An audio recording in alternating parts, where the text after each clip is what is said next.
MPSC मध्ये तुम्हा सर्वांचं स्वागत आहे. विद्यार्थी मित्रांनो, आपण 2022 वर्षातील करंट अफेअर पाहणार आहे. त्यातला हा पहिला पार्ट आहे. ओके, सुरुवात करू आता. त्यापैकी पहिला क्वेश्चन, विश्व सामाजिक न्याय दिवस कधी साजरा केला जातो आपल्या या ठिकाणी विचारले. पर्यामध्ये 11 फेब्रुवारी दिले, त्यानंतर दुसरं 1 मार्च, त्यानंतर तिसरं 15 जानेवारी, चौथं 20 फेब्रुवारी. तर कधी साजरा केला जातो? हा 4 नंबरचा 20 फेब्रुवारीला विश्व सामाजिक न्याय दिवस साजरा केला जातो. ओके, 2022 ची थीम काय होती? तर achieving social justice through formal employment. सर्वांना सामाजिक, त्यानंतर धार्मिक आणि सांस्कृतिक आधारावर भेदभाव होऊ नये म्हणून साजरा केला जातो. याची जी सुरुवात आहे 10 जून 2008 पासून सुरुवात झाली ती आंतरराष्ट्रीय श्रम संघटनेद्वारे. आता तुम्ही याच्यामध्ये समजलं असेल तुम्हाला, सर्वांना सामाजिक, धार्मिक आणि सांस्कृतिक आधारावर भेदभाव होऊ नये म्हणून 20 फेब्रुवारीला विश्व सामाजिक न्याय दिवस साजरा केला जातो. आता सामाजिक, धार्मिक आणि सांस्कृतिक आधारावर भेदभाव म्हणजे काय? त्याच्यामध्ये भाकर सुद्धा येते. आपण म्हणतो जेवण, या ठिकाणी तुम्ही म्हणू शकता यावर भेदभाव नको किंवा मिळाले पाहिजे. नंतर कपडे, राहण्यासाठी घर, राहण्यासाठी घर, त्यानंतर बहिष्कार मानते ना आपल्याला, भेदभाव नको म्हणून ह्या ठिकाणी, गरिबी. तर या सर्व कारणामुळे भेदभाव नको म्हणून प्रत्येक वर्षी 20 फेब्रुवारीला आंतरराष्ट्रीय श्रम संघटनेद्वारे विश्व सामाजिक न्याय दिवस साजरा केला जातो. त्यानंतर पुढचा क्वेश्चन, विश्व पेंगुलिन दिवस कधी साजरा केला जातो या ठिकाणी विचारलाय. पर्यामध्ये फेब्रुवारीच्या 3 शनिवारी, 2 मार्चचा पहिला आठवडा, त्यानंतर 3 मार्चचा दुसरा, या ठिकाणी दुसरा आठवडा, चौथा यापैकी नाही. तर कधी साजरा केला जातो? फेब्रुवारीच्या 3 शनिवारी, पहिला पर्याय. ओके, आन्सर काय याचा? पहिलं आहे. तर पेंगुलिनला मराठीमध्ये खवले मांजर सुद्धा म्हणलं जातं. खवले मांजर, ज्या मात्र भोवती खवले असतात बघा. हा खूप दुर्मिळ प्राणी आणि आफ्रिका वगैरे खंडामध्ये जास्त प्रमाणात तुम्हाला पाहायला भेटतो. तर दरवर्षी फेब्रुवारीच्या 3 शनिवारी, ह्यावेळी तारीख होती 19 फेब्रुवारी, तर हा 11वा होता. जे पेंगुलिन आहे संबंधित जागरूकता वाढवण्यासाठी साजरा केला जातो. तुम्ही या ठिकाणी पाहू शकता जे खवले मांजर आहे किंवा पेंग्विन आहे, पेंगुलिन, त्यावरती बघा जे कवच दिसते तुम्हाला या ठिकाणी खोलीयुक्त. त्याच्यामुळे काय होतं? त्याचं संरक्षण होतं. इतर प्राणी ज्यावेळी अटक करतात त्यावेळी ते करता स्वतःला गुंडाळून घेतात. त्याचे व्हिडिओ तुम्ही यूट्यूबला पाहिले असतील. तर स्वतःला गुंडाळल्यानंतर इतर प्राणी जे अटॅक करतात त्यापासून त्याचा बचाव होत असं म्हणते. कारण ते खवले असतात ते खूप तीक्ष्णसुद्धा असतात आणि जाड असतात. त्याच्यामुळे त्या इतर प्राण्यांना त्यांना खाता येत नाही आणि इजासुद्धा त्या प्राण्यांना होते.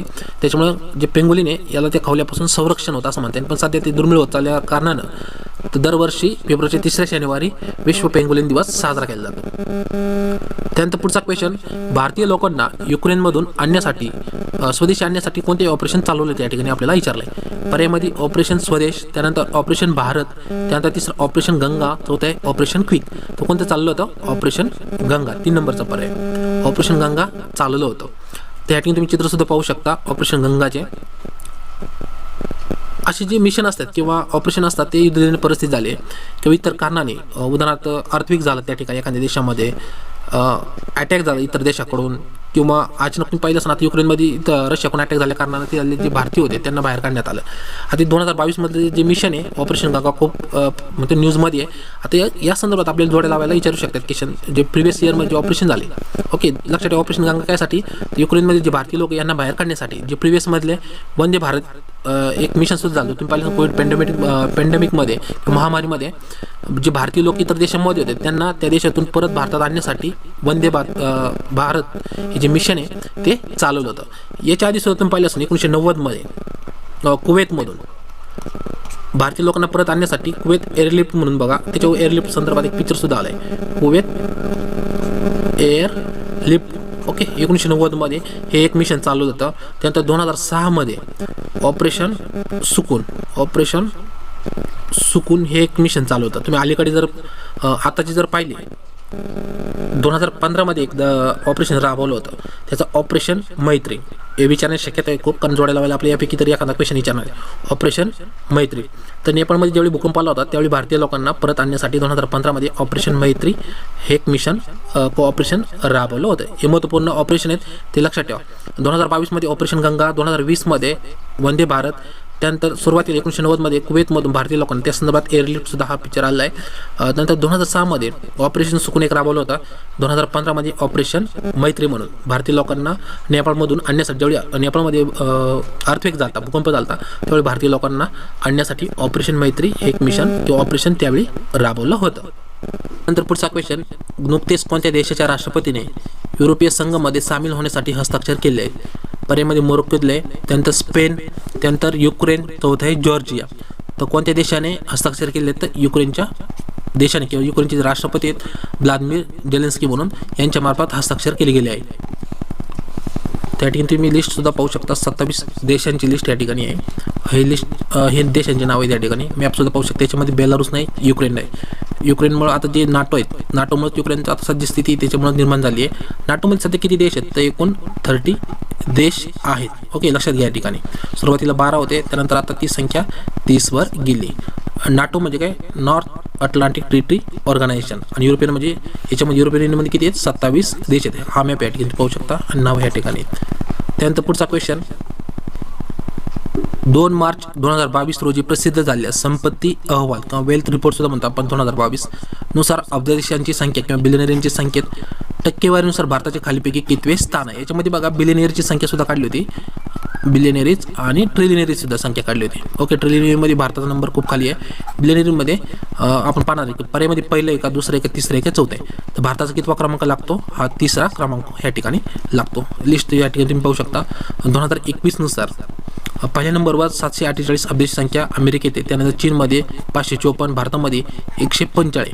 ओके, जर्मनीमध्ये 136 आहे. त्यानंतर रशियामध्ये 121 अब्ज देशांची संख्या आहे. जर ट्रिलियनरीमध्ये आलं तर 1 नंबरला US आहे, त्यानंतर 2 नंबरला चीन येतोय. ओके, लक्षात घ्या बिलियनरी आणि ट्रिलियनरीमध्ये सुद्धा. त्यानंतर पुढचा क्वेश्चन, केंद्र सरकारने घेतलेल्या मंत्रिमंडळ बैठकीत जे मंत्रिमंडळाचे जे बैठकी पार पडतात त्याच्यामध्ये LIC मध्ये किती टक्के थेट विदेशी गुंतवणुकीसाठी म्हणजे FDI साठी मान्यता या ठिकाणी दिली असं म्हणते. पर्यायामध्ये 10% दिले, 15% दिले, त्यानंतर 20%, चौथं आहे या ठिकाणी 25%. ओके, यापैकी कोणतं बरोबर आहे किंवा आपल्याला चॉईस करायचं या ठिकाणी. तर किती टक्केला मान्यता दिली तर 3रा पर्याय 20%ला या ठिकाणी मान्यता दिली. या संदर्भात माहिती पाहू आपण. FDI म्हणजे काय, विदेशी गुंतवणूक आपण म्हणतो, त्याला सोप्या शब्दात किंवा फॉरेन डायरेक्ट इन्व्हेस्टमेंट म्हणतो. LIC मध्ये IPO, ओके, तुम्ही इनिशियल पब्लिक ऑफरिंग म्हणतो आपण, याच्यामध्ये 20% गुंतवणूक करण्यासाठी FDIला मान्यता दिली. हा निर्णय कधी घेण्यात आला, 26 फेब्रुवारी 2022ला. ही त्या संदर्भात माहिती या ठिकाणी. की मार्च 2022 मध्ये येत असलेल्या IPO मधील एक संभाव्य मूल्य 2000 ते 2100 दरम्यान असणे शक्यता आणि त्यासाठी सर्वात मोठा IPO ठरणार आहे. LIC संदर्भात माहिती या ठिकाणी पाहू शकता. LICची स्थापना आहे 1 सप्टेंबर 1956ला झाली. मुख्यालय मुंबईला आहे. विद्यमान अध्यक्ष MR कुमार आहे सध्या.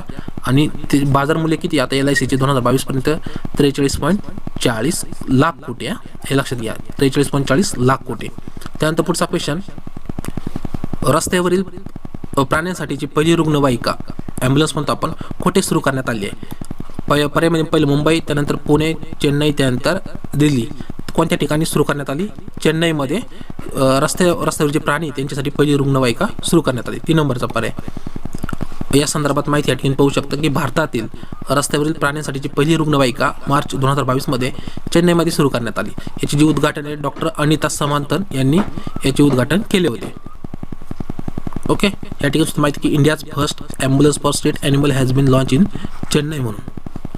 त्यानंतर पुढचा क्वेश्चन, द $10 ट्रिलियन ड्रीम्स या पुस्तकाचे लेखक कोण आहेत किंवा द $10 ट्रिलियन या ठिकाणी ड्रीम या पुस्तकाचे लेखक कोण आहेत, उलट पण वाचू शकता. पर्यायामध्ये नवदीप सिंग, त्यानंतर नरेंद्र सिंग तोमर, सुभाषचंद्र गर्ग, चौथा आहे स्मृती इराणी म्हणून. पुस्तकाचे लेखक कोण आहेत, सुभाषचंद्र गर्ग आहेत. ओके, हे 3 नंबरचे. द 10 ट्रिलियन ड्रीम या पुस्तकाचे लेखक कोण आहेत, सुभाषचंद्र गर्ग.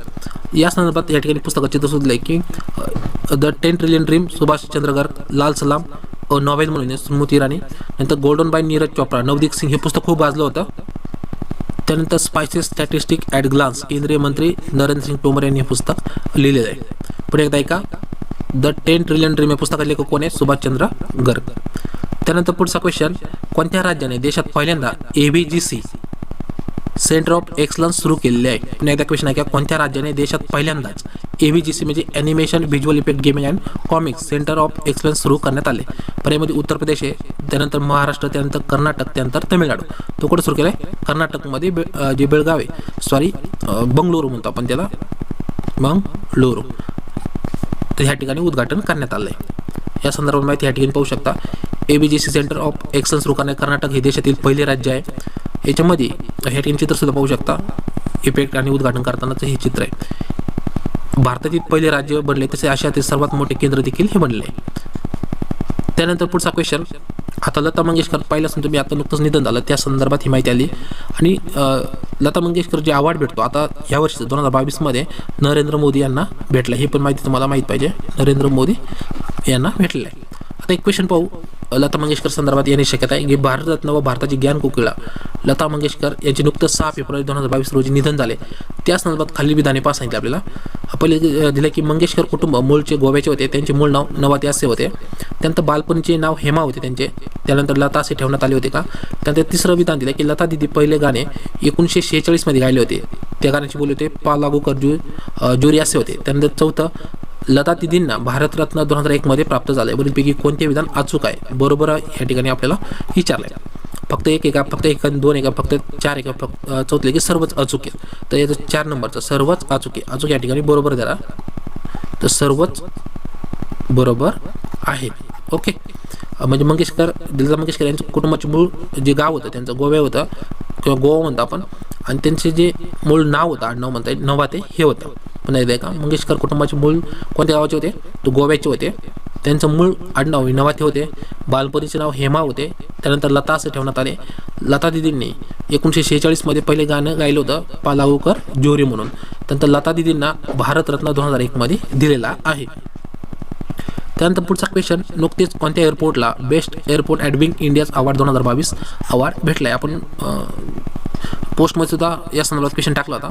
पर्यायमध्ये बघा न्यू दिल्ली एअरपोर्ट, अहमदाबाद, त्यानंतर बेंगलुरू एअरपोर्ट, त्यानंतर पुणे एअरपोर्ट म्हणून. तो कोणाला देण्यात आला आहे, बेंगलुरू एअरपोर्टला. बेंगलुरू खूप न्यूजमध्ये सध्या ABGCनुसार. त्यानंतर best airport at wing India award 2022चा सुद्धा अवॉर्ड त्यांना भेटलेला आहे. या ठिकाणी तुम्ही न्यूज पाहू शकता की Bengaluru airport award the best award at wings India award 2022 म्हणून. त्यानंतर पुढचा क्वेश्चन, ओके, 4-5 दिवसापासून खूप न्यूजमध्ये आहे. महाराष्ट्र केसरी 2022चा मानकरी खालीलपैकी कोण ठरला आहे. पुन्हा एकदा क्वेश्चन आहे का महाराष्ट्र केसरी 2022चा मानकरी खालीलपैकी कोण ठरला आहे, आपल्याला या ठिकाणी विचारला आहे. पर्यायमध्ये विशाल बनकर, पृथ्वीराज पाटील, बाळारफिक शेख, त्यानंतर विजय चौधरी. तो कोण ठरला आहे, पृथ्वीराज पाटील म्हणून दुसरा पर्याय. या संदर्भात माहिती सुद्धा पाहू. या ठिकाणी चित्र आहे पृथ्वीराज पाटील यांचा, ज्यावेळी जिंकले त्यानंतर विजयचा या ठिकाणी. आता ओल्ड संदर्भात पाहू आपण. जे महाराष्ट्र केसरी 2010मध्ये समाधान घोडके म्हणून आहे, 2011मध्ये नरसिंग यादव, 2012मध्ये नरसिंग यादव, 13मध्ये नरसिंग यादव, 14मध्ये विजय चौधरी हे महाराष्ट्र केसरी होते. 2015मध्ये विजय चौधरी ही महाराष्ट्र केसरी होते. 2016मध्ये विजय चौधरी ही महाराष्ट्र केसरी हॅट्रिक केली या ठिकाणी तुम्ही पाहू शकता या ठिकाणी दोघांनी. नंतर अभिजित खटके म्हणून आहे, 2017मध्ये महाराष्ट्र केसरी होते, महाराष्ट्र केसरी. त्यानंतर बाळारफिक शेख जालन्याचे 2018मध्ये ते महाराष्ट्र केसरी झाले. आता 2022मध्ये पृथ्वीराज पाटील साताऱ्याचे आहेत ते महाराष्ट्र केसरी झालेत. आपल्याला क्वेश्चन विचारण्याची शक्यता आहे की महाराष्ट्र केसरी 2022चे कोण आहेत मानकरी म्हणून. तर पृथ्वीराज पाटील. जर क्वेश्चन डोळ्या लावायला जर आला त्या ठिकाणी तुम्ही वर्ष आणि महाराष्ट्र केसरी जर दिलं त्या ठिकाणी तुम्ही डोळ्या लावू शकता. म्हणजे महाराष्ट्र केसरी संदर्भात खाली डोळ्या लावा विचारलं आणि पर्याय 2022-19 तुम्ही डोळ्या या ठिकाणी लावू शकता. आता त्यानंतर पुढचा क्वेश्चन, आयुष्यमान भारत प्रधानमंत्री जन आरोग्य योजना किंवा PMJY म्हणतो आपण, लागू करणारी नोडल एजन्सी कोणती या ठिकाणी विचारलं आहे. नॅशनल मेडिकल कमिशन आहे का, मेडिकल काउन्सिल ऑफ इंडिया आहे का, नॅशनल हेल्थ ऑथॉरिटी का, चौथं आहे एम्स आहे का. तर कोण आहे, नॅशनल हेल्थ ऑथॉरिटी काय आहे, आयुष्यमान भारत योजना आहे त्या संदर्भात नोडल एजन्सी आहे. या संदर्भात माहिती पाहू आपण. आता राष्ट्रीय आरोग्य प्राधिकरण NHA ची स्थापना राष्ट्रीय स्तरावर PMJYची अंमलबजावणीसाठी सेटअप करण्यासाठी करण्यात आली होती. त्यानंतर याची लाभाचे पॅकेज 2022च्या नवीन आवृत्ती लॉन्च केली आहे. एकूण 1949 पर्यंत नेण्यासाठी 365 नवीन प्रक्रिया जोडल्यात. ओके, इतर माहिती ह्या ठिकाणी दिली. मेन म्हणजे काय, जी आयुष्यमान भारत योजना आहे याच्यामध्ये नोडल एजन्सी म्हणून काम कोण करतं, नॅशनल हेल्थ ऑथॉरिटी म्हणून. हे कधी सुरू करण्यात आलं होतं, तर 23 सप्टेंबरला 2018मध्ये 3 वर्षापूर्वी सुरू करण्यात आलं. आयुष्यमान भारत जन आरोग्य योजना कधी सुरू करण्यात आली, सुरू या ठिकाणी म्हणा किंवा लॉन्च म्हणा. ओके, 23 सप्टेंबर 2018ला. याचं बजेट किती आहे आता, 8,000 किंवा 8,088 करोड एवढे रुपये याचं काय बजेट आहे, किंवा सोप्या शब्दांमध्ये 1.1 बिलियन सुद्धा म्हणू शकतो, बिलियन डॉलर. ओके, लक्षात घ्या. वेबसाईट सांगतो तुम्हाला www.pmjy.gov.in. मेन म्हणजे नोडल एजन्सी कोणती आहे, नॅशनल हेल्थ ऑथॉरिटी. सुरू कधी केली, 23 सप्टेंबर 2018ला. बजेट 8,000 करोड आहे. किंवा 1.1 बिलियन डॉलर एवढा आहे. ओके. त्यानंतर पुढचा क्वेश्चन, कोणत्या संस्थेने अलीकडे अवसार ही योजना सुरू केली? भारतीय विमानतळ प्राधिकरण, त्यानंतर भारतीय रिझर्व्ह बँक, त्यानंतर भारतीय सर्वोच्च न्यायालय, भारतीय निवडणूक आयोग. कोण सुरू केली? AAI सुरू केली, म्हणजे भारतीय विमानतळ प्राधिकरण, एअरपोर्ट ऑथॉरिटी इंडिया म्हणलं जातं. त्या ठिकाणी चित्रसुद्धा आहेत. याच्याबद्दल माहिती पाहू आपण. अवसर काय आहे तर भारतीय विमानतळ प्राधिकरण AAI अलीकडे क्षेत्रातील कुशल कारागिरांसाठी अवसर योजनेचे ठिकाण म्हणून विमानतळ सुरू करण्यात आले. स्वयंसहायता गटांना त्यांच्या विमानतळावर त्यांच्या प्रादेशिक स्वयंनिर्मित उत्पादनाची विक्री किंवा प्रदर्शन करण्यासाठी जागा वाटप करण्याचे त्यांचे उद्दिष्ट आहे.